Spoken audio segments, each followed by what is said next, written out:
น้อยเด้อก็ป่าวะสิพาเดียวลงน้องได้น่ะจักก็สิไปนอนแต่ได้ใน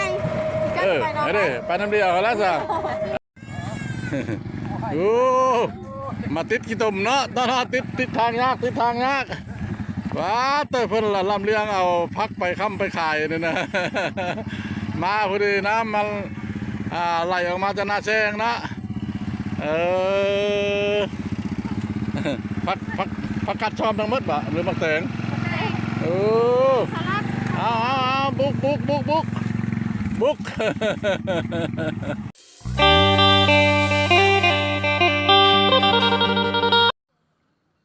ฮอดแล้วนองตาไก่นองตาไก่ก็แม่นนองหินดานก็แม่นอยู่นำเขตสายน้องเท่าฮอดหนองละเด้อท่านผู้ชมเอาติดตามเบิ่งว่าพ่อบ้านสิลงตกป่าเนี่ยเนาะสิได้บ่หรือบ่ได้สิได้กินข้าวกับอย่างตอนเที่ยงนะอันนี้ละนองนี่มันก็กว้างใหญ่ไพศาลนองใหญ่เด้อนองใหญ่ป่าหลายคือนักเขตข้างห้องว่าคุณน้ำหนองเทาคุณน้ำหนองเทามันสิเสื่อมโยงไปฮอดถ้ำป่าเสื่อมถ้ำป่าผาต่อผงงัวผงควายเนาะหลวงลายไฟมากต่อ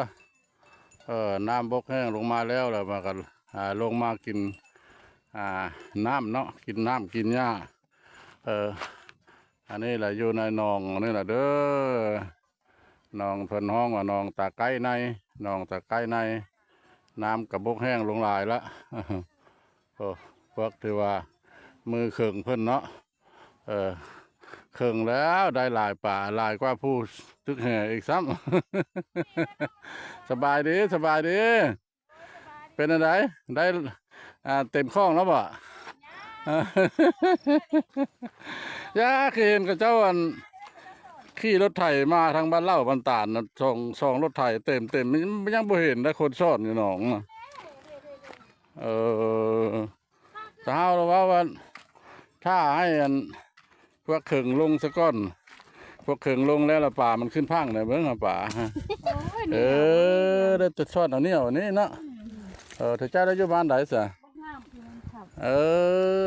จะลงปวดในป่าเขาพังนั่นนะ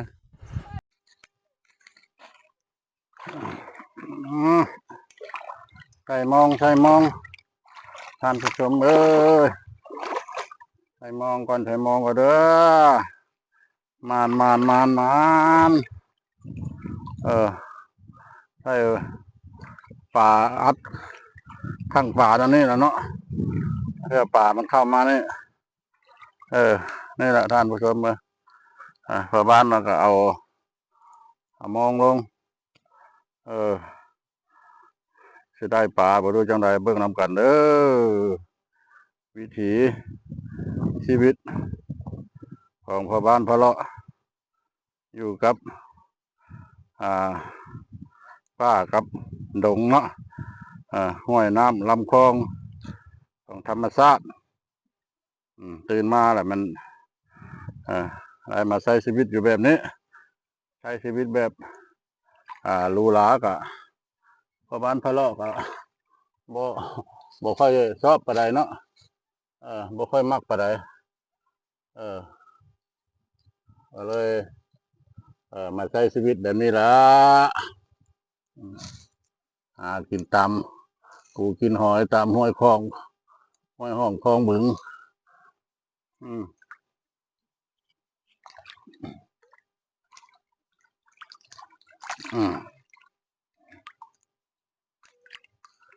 นี่แต่ไม่ตะตอกนะ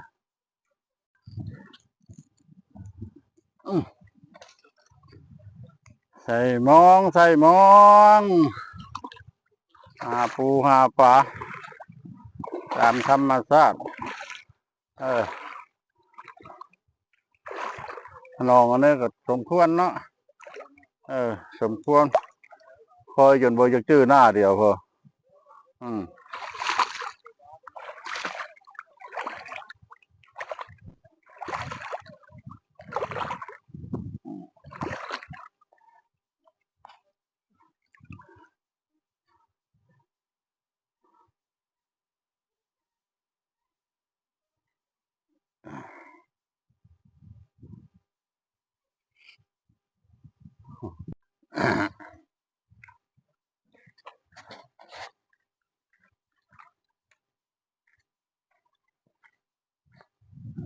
อืม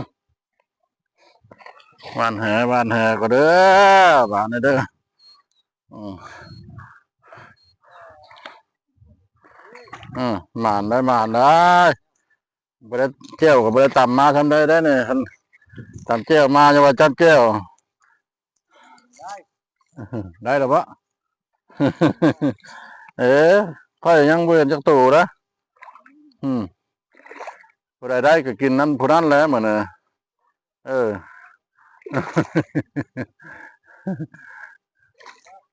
อืม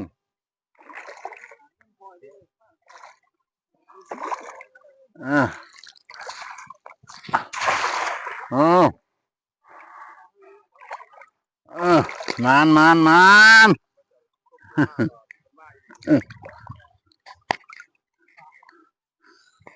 โอ้มือ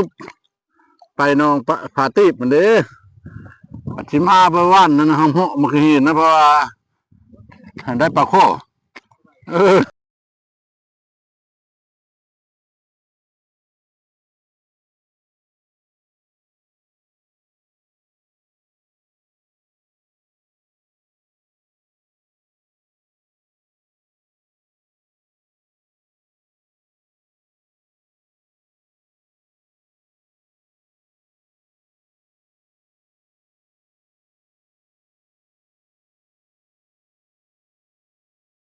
เพื่ออะไรยังบุกโย นี่แหละท่านผู้ชมเอ้ย หาปลาตั้งแต่เช้าเนาะพอดีคาบเที่ยง อืม คาบเที่ยง แล้วก็สิได้นี่ละเฮ็ดอยู่เฮ็ดกินเนาะพอดีพ่อโอ้ เก่งเอา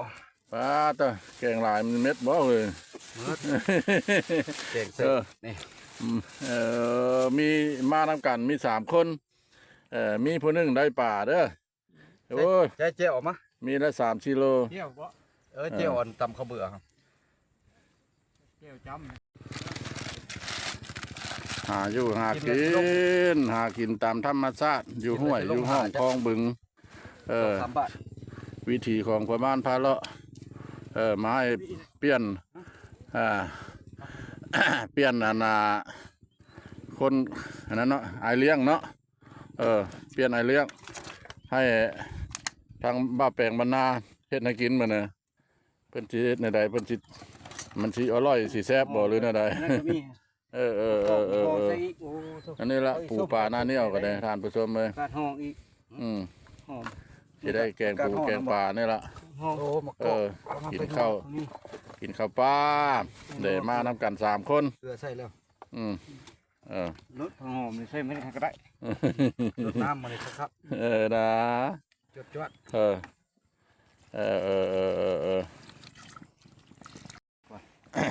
เอาโอ้ปลาตัวน้ำจนสิแห้งปลาแล้วนะ ไปหาห้างมดแดงไปหาห้างมดส้มมาใส่บ่ได้บ่เห็นเนาะมันบ่มีมันบ่มีห้างมดแดงแถวนี้เป็นได ครับ แซ่บบ่ แซ่บแซ่บ สิมนุษย์สิมนุษย์ฮะ ปงได้นี่นะ สิมนุษย์ฮะแต่เก้าแล้วมีแต่พ่อบ้านพ่อเลาะได้เฮ็ดปั่นกินนะ สุดยอดสุดยอด มื้อนี้เราเปลี่ยนมือเบิ่งมื้อนี้เราเอาแป้งมานาให้กิน เอา ไป ไปกินน้ำเดียวท่านผู้ชมมากินน้ำเดียวเบิ่งว่ามันเปลี่ยนมือกินนะมันสิสิแซ่บบ่ กินง่ายโดมากินง่ายน้ำกันเด้อสุดยอด มากินข้าวง่ายน้ำทีมงานเด้อทีมงานพ่อบ้านพ่อเลาะบ่าแปลงบ้านนา เข้ามาพ่อบ้าน ท่านสายสมรเพิ่นได้มากินข้าวห่วมมาหาปูหาปลาตามธรรมชาติอยู่ อันนั้นเด้อขุนน้ำหนองเท่าคือสังซื้อละยืนน่ะรอบๆผู้รอบผานี่แหละชีวิตวิถีของพ่อบ้านพ่อเลาะอยู่กับธรรมชาติอยู่บ่อนหรูหราผัดบกคักทานผู้ชมเลย กินข้าวอยู่เฮือนกับบ่แซ่บมาอยู่ป่าอยู่ดงละแซ่บ มาแม่ มากินน้ำเดียวเด้อ มาเด้อทีมกูเด้อ อืมเห็นได้ชิมมึงเนาะอร่อยปะ คักแล้ว อ่า คันแม่นทักได้หางมือเดือกมาใส่ข้างคักแล้วนี่แหละกินอยู่กับกาแคมน้ำแคมในเลย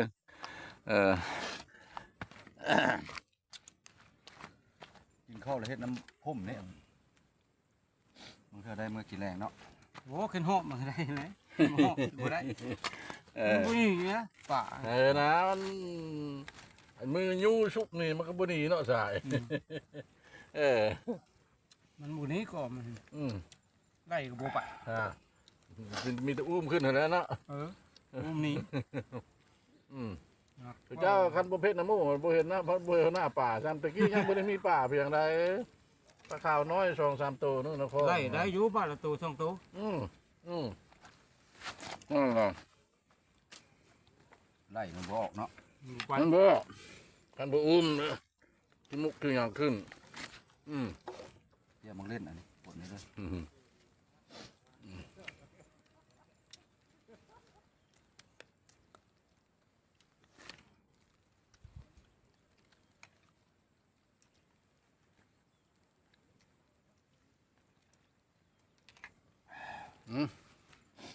เจ้าที่เจ้าฐาน เจ้าดินเจ้าดอน เบือกน้ำลำคลองเนาะเจ้าปูเจ้าผานี่แหละลูกหลานเราทกงักปากหมองมาหาปูหาป่าตามธรรมชาตินี่แหละแต่บอกให้ตื่นให้ท่วงได้กินข้าวง่ายน้ำเดียวเด้อกินก็กินปลาน้อยนี่แหละบอกให้ป่าใหญ่ทึก กินแล้วก็คอนะคอชิ้นใหญ่ไปตองนะเอาตัวใหญ่ๆใบใหญ่ๆใบไม้ก็ได้เอากินบ่ได้รูปๆคู่เข็นเลยเด้อมากินน้ำกันกินแล้วกับปกปักรักษาลูกหลานกลับบ้านยังเฮือนก็ให้อยู่ดีไม่แห้งตลอดปลอดภัยไม่ให้พบปัญหาไม่ให้ผ่านปัญหาเด้อเอากินลงอ้อมเนี่ยแต่ว่าผมจะได้กินแรงย้อน ได้เหรอเอากินเด้อ สร้างนี่ก็สิวิทย์ไว้เสียงสนีเนาะพี่น้องเนาะเพราะว่า ครับ เอาว่าหาบ้านแรงเลยสิต่อเสที่2เนาะมันยาวพอแล้วพี่น้องเนาะอันนี้มาหนองตะไคร้เมืองท่าแขกแขกขมวนคือว่าท่าคนสร้างหรือว่าเพิ่นเอิ้นว่าหนองตะไคร้ในเนาะหรือหนองหินหนองตัวนี้แล้วมันติดใส่เครือข่ายเดียวกับสายหนองเท่าหรือว่าทับประเสื่อมพี่น้องแต่ว่าต่อไปนี้นักท่องเที่ยวเข้ามาได้เนาะท่านผู้ชมในทางเข้ามาเนี่ยคลิปนี้วิดีโอนี้ก็ไปก็เด้อพี่น้องเนาะได้เลย แต่นั้นเหรอสายมันว่าหลายแล้ว มันสิมืดแบดแล้วครับปิดอันนี้ก็เอาหน่อยไม้ท้ายของเจ้าเลยคนนั้นแหละพร้อมอยู่ถ่ายเห็ด ใหญ่ไปใ